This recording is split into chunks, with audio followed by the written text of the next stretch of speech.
সঙ্গীতশিল্পী ফেরদৌস ওয়াহিদের ভাই প্রয়াত মোস্তফা জগলুল ওয়াহিদের ব্যাংক অ্যাকাউন্ট থেকে আগামী ৩ ডিসেম্বর পর্যন্ত লেনদেন না করার নির্দেশ দিয়েছেন হাইকোর্ট। আদালত জগলুল ওয়াহিদের মৃত্যু সনদ ও তার দ্বিতীয় স্ত্রীর নাগরিকত্ব সনদও জমা দিতে বলেছেন। একই সঙ্গে তার ২ মেয়ে মুশফিকা ও মোবাশ্বেরাকে নিরাপত্তা দেওয়ার মেয়াদ বাড়িয়েছেন ৩ ডিসেম্বর পর্যন্ত। গত ৩ নভেম্বর সঙ্গীতশিল্পী ফেরদৌস ওয়াহিদের ভাই সাবেক বৈমানিক প্রয়াত মোস্তফা জগলুল ওয়াহিদের গুলশানের বাসার মালিকানা সংক্রান্ত কাগজপত্র জমা দিতে বলেছিলেন হাইকোর্ট। বিচারপতি মোহাম্মদ নজরুল ইসলাম তালুকদার ও বিচারপতি আহমেদ সোহেলের হাইকোর্ট বেঞ্চে নির্ধারিত দিন সোমবার সেসব কাগজপত্র জমা দেওয়ার পর শুনানি হয়।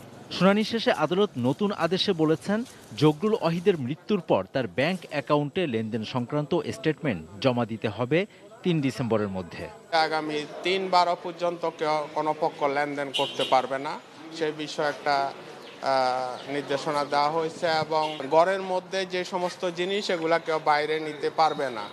এর মধ্যে অঞ্জু কাপুর উনি ভারতের নাগরিক হিসাবে বাংলাদেশের কোর্টে অ্যাফিডেভিট করতে পারবে কিনা এবং না ভারতের নাগরিকত্ব রেখে বাংলাদেশের বিয়ের পরে নাগরিকত্ব নিয়েছেন কিনা, প্রপার্টি মালিকানা হতে পারবে কিনা, এই বিষয়ে ওনাদেরকে বিস্তারিত জানাতে বলেছেন।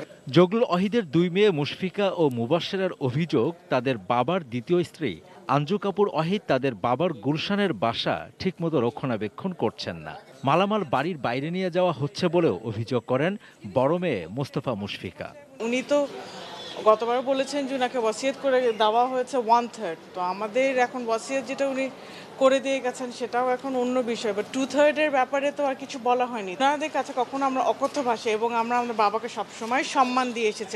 এই মামলায় ২ বোন মুশফিকা ও মুবাশ্বেরাকে সোমবার বাদী করা হয়েছে। গত ২৬ অক্টোবর ছুটির দিনে কোর্ট বসিয়ে বিচারপতি মোহাম্মদ নজরুল ইসলাম তালুকদার ও বিচারপতি আহমেদ সোহেলের হাইকোর্ট বেঞ্চ ২ বোনকে তাদের বাবার বাসায় প্রবেশ নিশ্চিত করার স্বতঃপ্রণোদিত আদেশ দিয়েছিলেন। ওই রাতে গুলশান থানার পুলিশ তাদেরকে বাবার বাসায় তুলে দেন। পরে আদালত ৩ নভেম্বর ২ বোন ও তাদের সৎ মাকে নিয়ে আদালতে আসতে গুলশান থানার ওসিকে নির্দেশ দিয়েছিলেন। Javed Akhtar, ATN news, Dhaka.